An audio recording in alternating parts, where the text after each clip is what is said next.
ကျွန်တော်တို့ဒီရွာကတော့မန္တလေးတိုင်းပသိမ်ကြီးမြို့နယ်ဂျိုင်ကြီးကျေးရွာလို့ခေါ်တာပေါ့နော်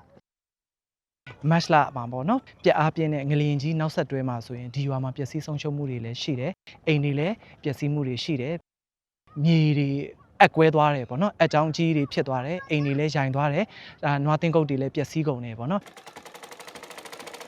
ငရင်လောက်တဲ့နေ့ကတော့ချုပ်နေတဲ့အချိန်မှာငရင်လောက်တာမိနာအဲ့ရောက်လည်းမစင်းနိုင်အိမ်မော်ကလည်းမနေရပြီးတော့အိမ်ကြီးကိုင်းပြီးအမေးနဲ့អော်ပြီးတော့ငိုပြီးတော့ဆက်ကြီးလည်းလိတ်ကြမှာဆိုလို့ဖတ်ထားတာ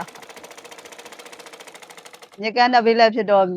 မြေကြီးတွေကနေပြီးတော့အဲကွဲပြီးတော့အိမ်ချန်သီယိုလေးကိုရောက်သွားတော့အရေးပေါ်လူတွေခေါ်ပြီးတော့ဖျက်လိုက်ရတာအိမ်ကဖုံးဆက်မှအိမ်ပြတ်သွားတယ်ဆိုတာသိမရဝင်ငွေရလည်းတာမီးမြောက်စားလောက်ရုံပဲအဲ့လိုပဲရှိရလေ3-4သိန်းဆိုတာလည်းမလွယ်ဘူးလေစောက်ဖို့ကစက်ကူတစ်ခုနဲ့ပြန်ခါICRC ဖွဲ့ရတဲ့ပတ်စံထောက်ပတ်မလို့ကိုကတော့3သိန်းလား5,000လားနဲ့ပါပြီနော်3သိန်း6,000လို့လည်းပြောပျော်